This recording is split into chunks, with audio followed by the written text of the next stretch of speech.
All right. Sorry about that. I'm back. I apologize for that. Oh, man, I'm telling you, dude. The more I keep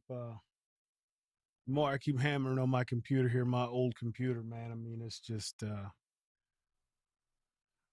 got issues. I got issues, man. I need to rebuild this thing. It's at that point. But sorry about the interruption there. Somehow the live feed just cut off. Somehow it just stopped.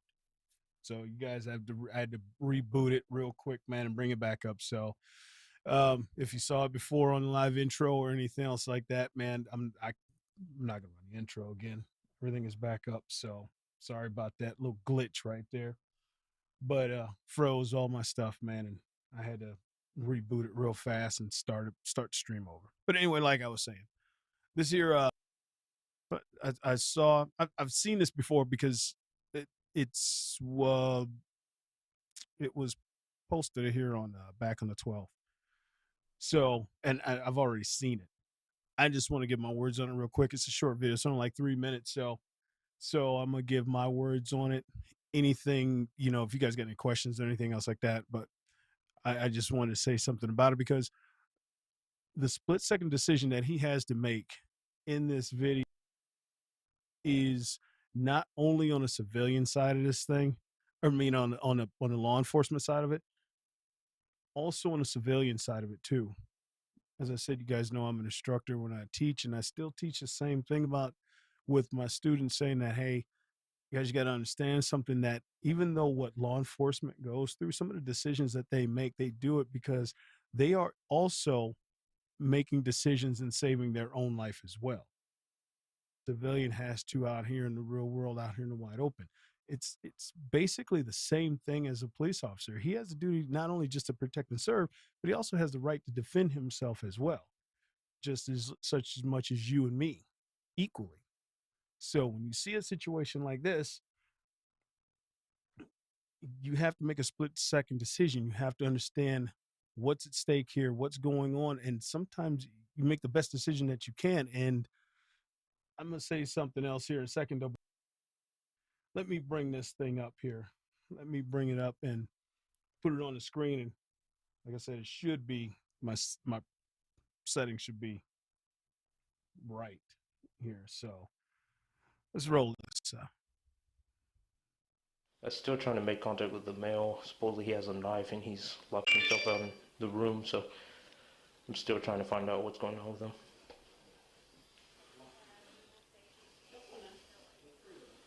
Okay, like I said, I'm still trying to make contact with him. It's language barrier though. Came back in, sir. Oh, thank you. Yeah, 476. Okay, hey, do you understand me? What are you saying? No, he just said available. Now, I think here, if I remember right, I think because he's inside the building, he has, I think he loses like radio communication at some point here because of just the signals being cut out inside the building. So I think he had to switch over to a cell phone. But Hey, can you talk to me, man? You okay if I come in? Do you want to hurt yourself? So good. Hey, you understand me? You okay on me? What are you saying? No, he just said available. He can speak English. Does he not speak English at all? No. Can you tell him who I am? Open the door, please. Yeah. He told me. Open the door, please. Please open the door. Open the door? Door. Lady. You open the door. Open the door now. Open the door. Come on. now, of course, as you see right here in the situation here, of course, the officer is making sure he has enough distance away from that door because the door is closed. And for the call that he got, you have no idea. As it's always stated, domestic calls are the most dangerous calls that police officers take. They are seriously the most dangerous calls that they take. And I think traffic stops are second. But domestic calls, man, you have got to be calm. And I commend officers who do a really good job at this thing, but they also, you got to understand too, man, they got to stay calm and try to work through a situation peace and what's going on. But also at the same time, you got to be on your toes too, because you don't know. You have no idea what to expect. You have to expect the unexpected. So with them here, let's roll some more of this. Open the door. Open my door. You open it. Okay. Open the door.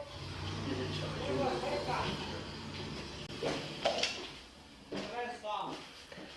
Okay, rest stop. Open the door now. You open the door. Let me see your hands now. Now, with commands like that, you know, when he's saying open the door, let me see your hands, stuff like that, of course, officer is ready. Yeah, he's got to be seeing now the person. He hears him on the other side of the door. The person inside that room is sitting here repeating the same words. What's the thing? What's the red flag that should go off? If somebody is coming at you and you're giving commands to either drop the weapon, step back, drop the weapon, they start parroting the same commands that you are doing. That means they are non-coherent. They are not about to do anything. They're not listening at all. And that is a dangerous situation, such as this right here. Even the door being closed inside the room, the guy, you hear him on the other side of the door parroting the same thing the officer is saying. So obviously you are not going to go in and kick that door in and enter. For one, you don't have a warrant. Two, you're not going to sit there and put yourself in harm's way in order to do that. So You move right there. Fuck you. Open the door now. now him drawing his weapon, proper move. It is non-compliance. What's going on? Him parroting the same commands, he's coming back. Plus, I mean, officer's right. At that point, nothing is being done. He's not coming out of the room. He's parroting. I mean, this is a dangerous situation. So what he's doing right now is this is perfect training right here. This right on point. So he's everywhere in the clear to do this. Get himself ready because you don't know what's coming out that door. Look at me. Open. Recorder. Open the door. Let me see your hands. Look at bro. You have any weapons on you? Okay, now you hear all that basically in the background, him in there inside screaming. Now, one thing though, actually, I do need to. I knew I forgot something, man. I forgot to put something up here on my computer real quick. I knew I forgot it. Let me try to bring this up real quick. Wait for my plug-in. There we go. There we go. One thing that I do notice right here, I got to point this out real quick.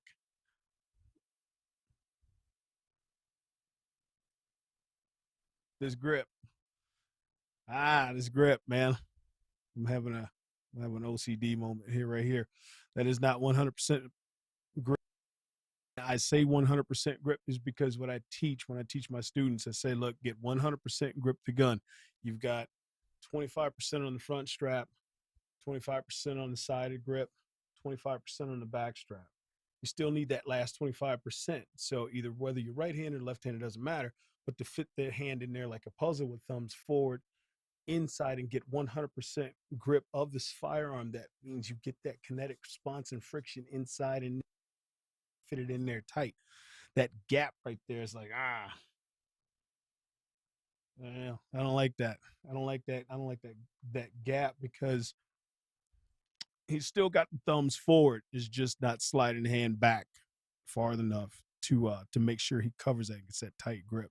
Now, it could be his tactical light that's on his weapon too. It depends on how he's activating it on the left with his left thumb. He could be tripping the trigger to activate that light too. So he might have to push it farther ahead up there. From what I'm looking at, that's probably what he's doing to activate that tack light. And he's pushing that thumb far, far ahead up there to get that, but also it's opening that grip up too. So that's, I don't know, that's an issue. That's an issue what I have with tack lights. You know, I'll talk more about that. You're idiot, you're an idiot. Shit. What a leg work, people. Shit, man. Open the door. Shit, man. Yep. Hey, let me see your hands. Hold on. Now that wasn't a gunshot, but what was that? I think that was a machete, him striking the wall with a machete. Let's see. Open Hey. up. Nope. Good. Ooh. 211 County, shots fired. Send EMS. Now, let me back this up. Back this up. From that point where he steps out, okay?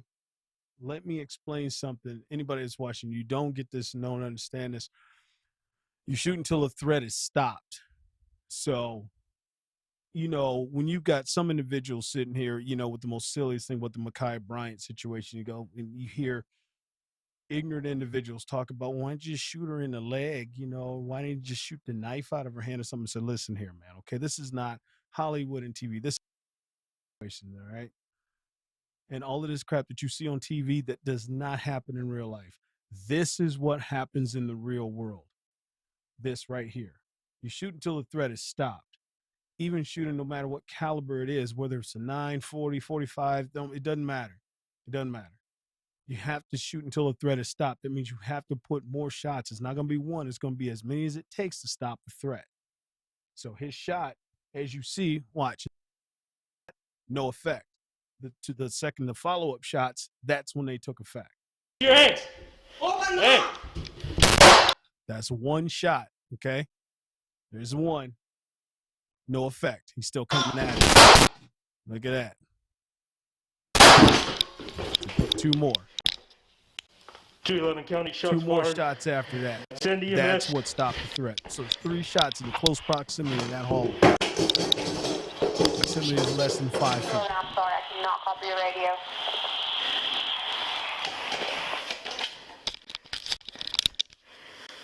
Right. Hey, keep your hands down. Now he's down, but he's not done. And I do have to admit, that is a good move right there.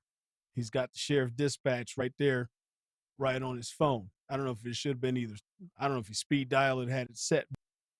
Very, very good idea right there. As far as not even trying to hit 911, he's got direct dispatch number right there. So I have been in it one time in my entire life. One time. And I'm telling you, this is, I don't even brag about it. There's nothing to brag about at all. It's a very serious situation. And it's scary, man. It's scary. I mean, heart is pounding, man. Heavy breathing, your lungs on fire. It's a very, very, it's a very strange feeling, man. Very scary feeling, you know. And going through that type of trauma like that, you know, as an officer, man, I mean, that's tough. That's tough to deal with, you know. Like I said, not just for a police officer too, but for a civilian as well. If it comes down to it like that, you got to make a decision. I say this to teach my students the same thing, is just, you can't get this in a concealed carry class.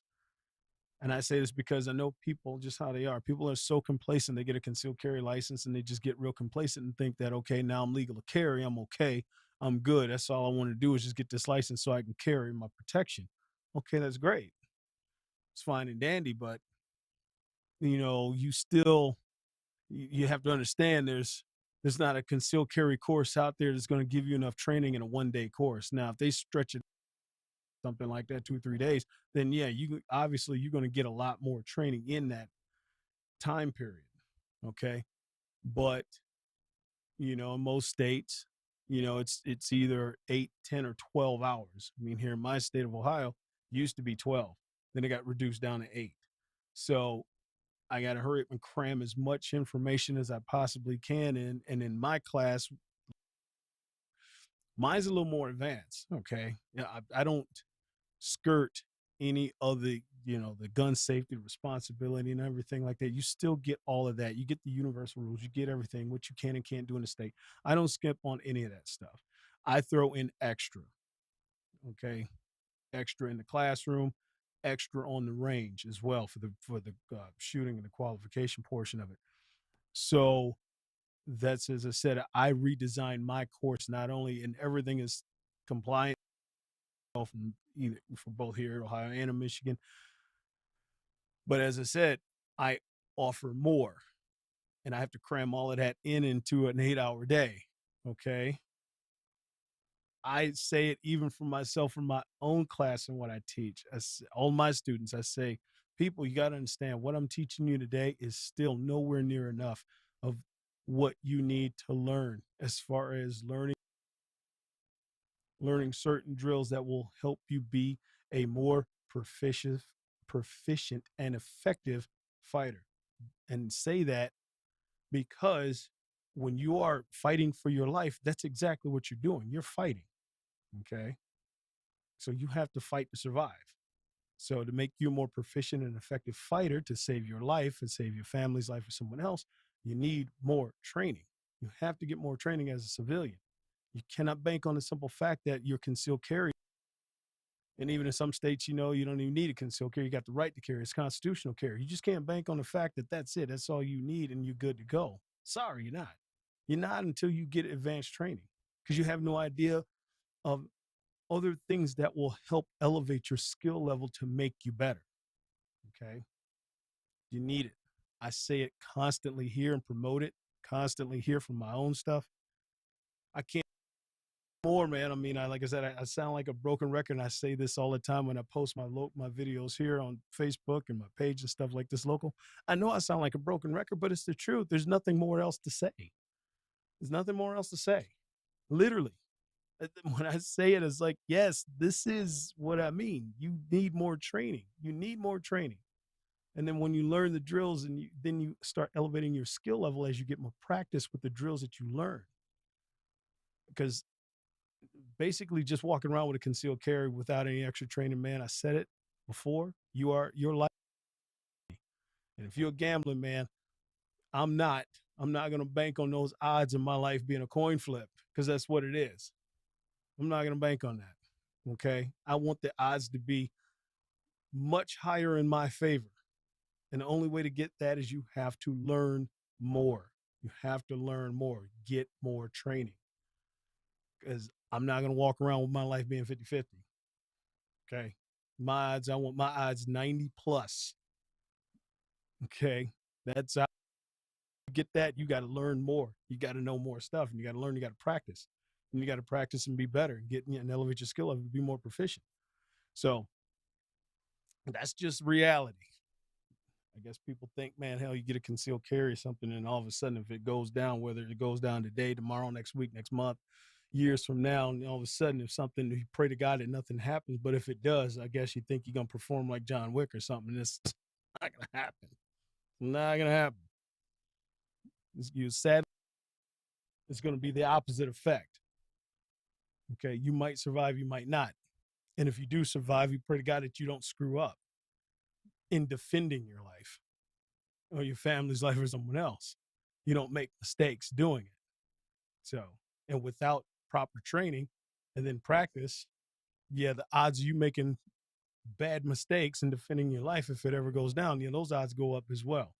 So, shout out to the officer, reacting there, saving his life, defending himself because of attacks such as that. And people take this down, take notes on this stuff here. And as I said, practice, get more training so you can make split-second decisions like that in order to save your life if something like this ever goes down, or a scenario, or not even just really just a scenario. It's just a simple fact of you defending yourself. It happens so fast. Of a second, people, fractions of a second. That's how it works. It's not some drug out production. These things unfold in fractions of a second. You go from one point to seconds to where you got to defend your life or death right now, and you got to make a decision. And I mean, it's within a second, 2 seconds. Hell, the average attack, I think it was it's like 5 seconds. Average 5 to 10 seconds, the average attack. That's how long it lasts. You got to make a decision within 5 seconds. If you need to got to, use lethal force in order to do it. So practice, people, get more training, practice. That's all I can say. So guys, I'm not going to hang out here long, because like I said, my boy here, he's not with me tonight. So this is no big deal. I mean, he'll be on probably back in full swing here next week. He's just had a lot of stuff going on. on his end here for the past couple weeks as well. And I mean, I know it's a lot of stuff going on because we haven't, him and me, or you know, him and me and myself, we haven't even had a chance to even get any Call of Duty in, man, get any gaming in. So we've both been pretty damn busy. So I get it. But we'll get back together here, guys. As I said, if you like it, man, give me a thumbs up. Make sure you subscribe. Subscribe to my live channel, please. I've also got I'm up on my membership portion of my channel. I'm trying to work on doing some of that too. And as I said, as I work out this other thing with my business detail here on this other stuff, I'm seriously going to get back to making some more videos in the field. It's just I have literally had no time to really do it. I got a lot of stuff I got to try to manage with my range. God, it won't stop raining. So the biggest portion of the problem I got is trying to cut the grass and keep the grass cut. It's just the rain around here, man, has been nuts. It just seems like it won't stop. We've had, in just this month alone, we've had almost 5 inches of rain just this month by itself. I mean, hell, it's nuts, man. It's nuts. I just saw that today. And the month's not even over yet. It's only 3 weeks. We've had almost 5 inches of rain, 3 weeks or something like that. And we're saying like, or we're like above average, like 4 or 5 inches or something. I think is above average for the month. So that's what the forecast was.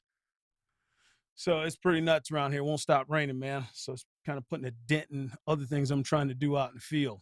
So, but anyway, I'm still going to keep plugging at it too. And I got some other stuff I'm working on as well. Another side business thing I'm thinking about getting into here along to outside of the tactical stuff here. So anyway, I'll keep you posted on it, what's going on as I slowly get that thing built and put together. I'll keep you posted on it like that. And you can go check that out as well. Guys, also don't forget to check out my store. I got my Spreadshop, Teespring there for tactical for all the other gear. This is an old design, so this is not going to be up here. This was custom made here local for me. So, but I've got some other ones there. Also check out the Laser app. Get that discount code. It's in the descriptions for this. It's a great app. Great app. If you've heard of iTarget Pro, Laser app is better. It is better. Trust me, because I've been with this company. Been using them for I've been using them for 5 years. I've been around using them for 5 years for dry fire practice. The features for Laser, it's incredible. I mean, it's just so much that they have incorporated with that. Check them out and you get a discount too. Like I said, use my discount code. You see it in my descriptions. And I will try to get back here next Sunday. I do my best to get back here and get back on this thing regular. So enough of me jaw jacking. Anyway, thanks for hanging out. I appreciate it so much. And as always, I say, you are responsible for your own safety.